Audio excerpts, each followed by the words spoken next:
The iPhone 12 is ready to destroy the competition. In recent years, Apple was the first company increasing the prices of their smartphones, but now when everyone started to follow them, they decided to turn the tables round. This year, the iPhone 12 lineup consists of 4 models, 2 Pro and 2 non-Pro ones. Firstly, talk about the non-Pro models. So there will be the iPhone 12 and iPhone 12 Max. The iPhone 12 is rocking a 5.4-inch display with OLED panel. Yes, it's going to be a tiny, smaller, compact beauty, which I personally really like. There is actually no compact flagship phone in the market right now, so I won't be surprised if this phone is going to be everyone's favorite. The notch will be there, but this time it's going to be smaller with even thinner bezels all around, aluminum body, boxier look, 5G, Apple's A14 Bionic chip, the most powerful smartphone chip ever, dual 12 megapixel cameras, and best of all,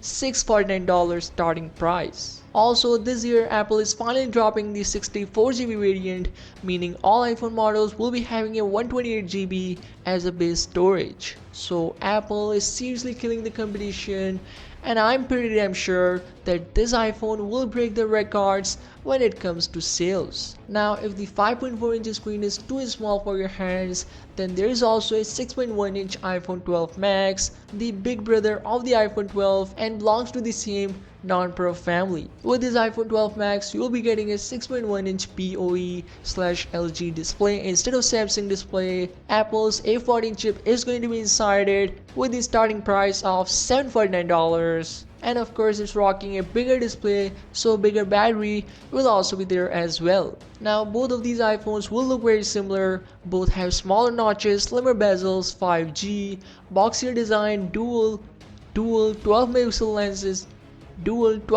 lenses, wide and ultra wide, 12 megapixel front camera, 4 gigs of RAM, and most importantly 128GB of base storage. Now, this lineup is already satisfying most of the consumers, but there is also a highly professional, the best of the best, the latest and greatest from Apple, the iPhone 12 Pro and the iPhone 12 Pro Max. They look very similar to the non-Pro models with smaller notches and slimmer bezels, but Apple will be using their XDR display in this Pro series, and this time the XDR display is even better than last year's models. It's having a peak brightness of 1600 nits, even higher than Galaxy S20 Ultra's 1300 nits. Not only that, this display is also set to have a 10-bit color information, meaning these displays can display up to 1 billion colors, which prevents the color bending issue and display most pleasing images on the iPhone 12 Pro lineup. The 120Hz refresh rate is also set to happen with the Pro models,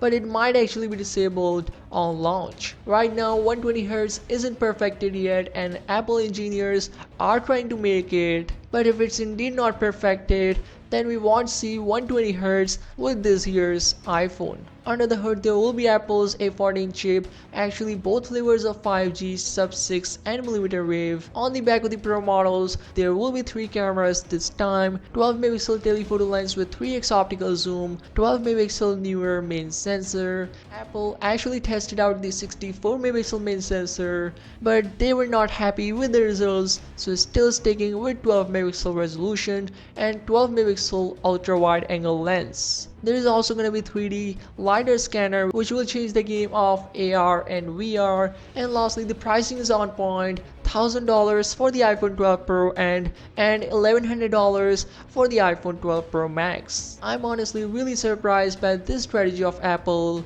I didn't expect iPhone 12 to cost $649 and with that 128GB of storage. As for the launch date, so because of the current situation, the launch of the next iPhone will get delayed to November, with sales starting from the shopping season in the month of November. So indeed, Apple is playing genius here, not just decreasing the price but also launching at the time of shopping season. So let me know what you think about the iPhone 12 lineup. Which model would you pick? Let me know in the poll section or in the comment section below, and I'll see you in the next one.